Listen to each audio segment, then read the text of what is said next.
नमस्कार प्यारे बच्चों, आशा है आप सभी सकुशल होंगे और अपने घर पर रहकर ही पाठों का अभ्यास कर रहे होंगे।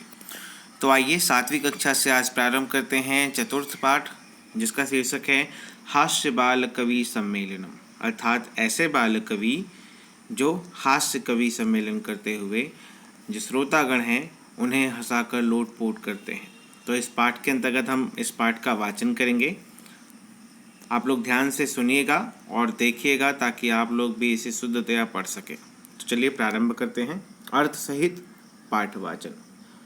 विविध वेशभूषाधारिणः चत्वारः बालकवयः मंचस्य उपरि उपविष्टाः सन्ति। अनेकों प्रकार के वेशभूषा धारण किए हुए 4 जो बाल कवि हैं, बालक हैं, वो मंच के ऊपर बैठे हुए हैं। अधः श्रोतारः कविता श्रवणाय उत्सुकाः सन्ति कोलाहलं च कुर्वन्ति। नीचे बैठे श्रोतागण हास्य कविता सुनने के लिए उत्सुक हैं और साथ ही साथ शोर मचा रहे हैं। संचालकः, अब मंच पर संचालक आता है और कहता है अलम कोलाहलेन, शोर मचाना बंद करें। अद्य परम हर्षस्य अवसरः यत् अस्मिन् कवि सम्मेलने काव्यहन्तारः कालयापकाश्च भारतस्य हास्य कवि धुरंधराः समागताः सन्ति।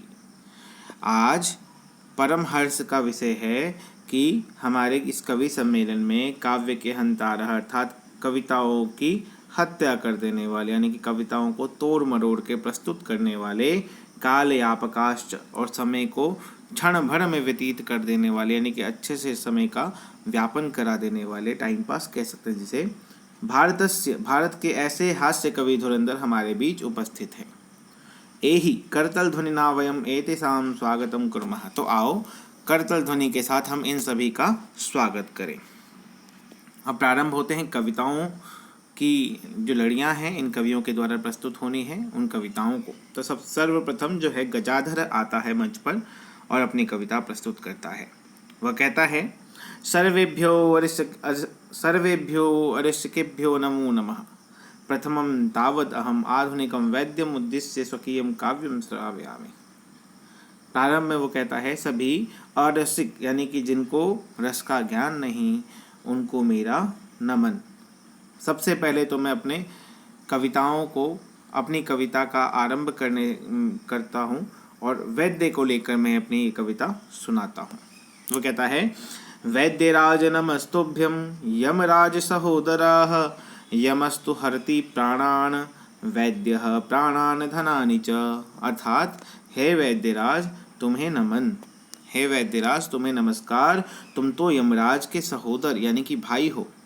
यम तो केवल प्राण हरता है परंतु वैद्य जो तुम हो वो प्राण के साथ साथ धन भी हर लेता है। यह कविता सुनकर वैद्य के ऊपर जो कविता है उसे सुनकर सर्वे ही उच्चै हसन्ति, जो श्रोतागण हैं वो जोर जोर से हंसते हैं। अब बारी आती है दूसरे कवि की, जो कवि है कालांतकः। वह आता है और कहता है अरे वैद्यास्तु सर्वत्र परंतु न ते मादृशाः कुशलाः जनसंख्या निवारणे। कहता है कि वैद्यराज तो हर जगह हैं परंतु वो मेरे वैद्यराज जैसे कुशल नहीं हैं।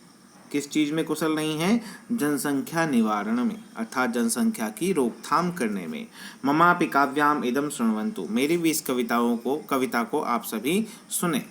और ऐसा कहकर वो कविता प्रारंभ करता है, कहता है चितां प्रज्वलितां दृष्ट्वा वैद्यो विस्मयमागतः नाहं गतो न मे भ्राता कश्चिदं हस्तलाघवम्। अर्थात जलती हुई चिता को देखकर वैद्य जो है वो विस्मित हो जाता है, अर्थात आश्चर्यचकित हो जाता है और कहता है न अहम गतो, न मैं गया, न मे भ्राता, न मेरा कोई भाई। तो कश्चिदम हस्तलाघवम, तो ये हस्त की जो कला है यानी कि ये कमाल किसने कर दिया, इस व्यक्ति को किसने इस चिता तक पहुंचाया। तो इस कविताओं को सुनकर सर्वे पुनः हसन्ति, सभी फिर से हंसते हैं जो श्रोतागण हैं। अब तीसरे कवि की बारी आती है, वो है तुंदिलः। तुंदिलः अर्थात आगे देखिए पता लग जाएगा। तो देखिए तुंदस्य उपरि हस्तम आवर्तयन, अपने पेट के ऊपर हाथ फैलाता हुआ। तुंदस्य अर्थात पेट के ऊपर, तुंदिलः जिसका पेट भारी हो या बड़ा हो, तो ऐसा व्यक्ति तुंदिलः कहलाता है, जिसे पेटू भी कह सकते हैं। तो देखिए तुंदिलोहम भो ममापीदम काव्यम श्रूयताम जीवने धारिताम च। कहता है कि मैं तुंदिल हूँ, मेरी भी इस कविता को सुने और अपने जीवन में इसको धारण भी करे। और कहता है परान्नम प्राप्य दुर्बुद्धे माँ शरीरे दयाम कुरु परान्नम दुर्लभम लोके शरीरानि पुनः पुनः। अर्थात जब दूसरों का अन्न प्राप्त करो तो अपने शरीर पर कभी भी दया मत करो। दूसरों का अन्न बड़ी मुश्किल से मिलता है इस संसार में, परंतु जो हमें शरीर मिला है वह पुनः पुनः हमें प्राप्त होता रहता है। इसलिए जब दूसरों का अन्न मिले तो बिना सोचे समझे उसे चट कर दो। सर्वे पुनः अट्टहासम कुर्वन्ति। सभी जो श्रोतागण हैं फिर से जोर जोर से हंसते हैं। अब बारी आती है चतुर्थ कवि की, जो है चार्वाक। वह कहता है आम आम हाँ हाँ शरीरस्य पोषणम सर्वथा उचितमेव। शरीर का पोषण करना तो सदैव ही उचित माना गया है। यदि धनम नास्ति तदा ऋणम कृत्वापि पौष्टिकः पदार्थः एव भोक्तव्य। यदि आपके पास शरीर के पोषण के लिए धन नहीं हो तो भी ऋण कर अर्थात उधार करके पौष्टिक पदार्थ ही खाना चाहिए। तथा कथयति चार्वाक कवि। इस प्रकार से चार्वाक कवि अपनी कविता सुनाते हैं और कहते हैं यावत् जीवेत सुखम जीवेत ऋणम कृत्वा घृतम पिबेत। अर्थात जब तक जियो सुखी होकर जियो और उधार करके भी घी पियो, क्योंकि घी जो है वो बहुमूल्य चीज़ है। अर्थात ऐसी चीज़ का उपभोग करो, ऐसी चीज़ खाओ पियो जो कि पौष्टिक हो और महंगी हो तो भी उसके लिए उधार लेकर उसका सेवन करो। श्रोतारः, नीचे बैठे श्रोतागण कहते हैं तर्हि ऋणस्य प्रत्यर्पणम कथम। अगर हम उधार लेकर खाएंगे तो उधार को चुकाएंगे कैसे, इस पर भी विचार दें। तो चार्वाक कहते हैं श्रूयताम मम अवशिष्टम काव्यम। मेरी बची हुई कविता को सुने। और ऐसा कहकर कहते हैं घृतम पित्वा श्रमं कृत्वा ऋणम प्रत्यर्पयेत् जनाः। अर्थात उनकी कविता क्या हो गई, यावत् जीवेत् सुखम जीवेत् ऋणम कृत्वा घृतम पिबेत्। घृतम पित्वा श्रमं कृत्वा प्रत्यर्पणम ऋणम प्रत्यर्पयेत् जनाः। अर्थात घी पियो, मेहनत करो और मेहनत कर कर जो लोगों से उधार लिया है उसे चुकाओ। तो काव्य पाठ श्रवणेन उत्प्रेरितः एकः बालकोऽपि आशु कवितां रचयति हास्यपूर्वकं च श्रावयति। इस प्रकार से काव्य पाठ को सुनकर और एक बालक जो श्रोताओं में बैठा हुआ है, एक बालक वो उठता है और एक आशु कविता की रचना करता है। अर्थात तात्कालिक कविता, उसी समय जो लिखी जाने वाली कविता है उसे आशु कविता कहते हैं। शीघ्र लिखी जाने वाली कविता आशु कविता। ऐसे ही आशु भाषण भी होते हैं जो तुरंत ही टॉपिक दिया और उस पर भाषण देने के लिए तैयार हो जाए।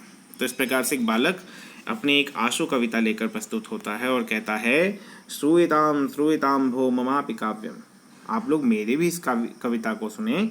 गजाधरम कविम चैव तुंदिलम भोजलोलुपम कालांतकम तथा वैद्यम चार्वाकम च नमाम्यहम्। अर्थात गजाधर कवि को और तुंदिल जो भोज्य लोलुप है अर्थात भोजन का लालची है, उनको कालांतक को अर्थात जो कालांतक कवि है, समयापक कवि, उनको तथा वैद्यम चार्वाकम जन्माम्यहम्। और इसी प्रकार से कालांतक के वैद्य को और साथ ही साथ चार्वाक कवि को मैं नमन करता हूँ। नमाम्यहम् अर्थात मैं नमन करता हूँ।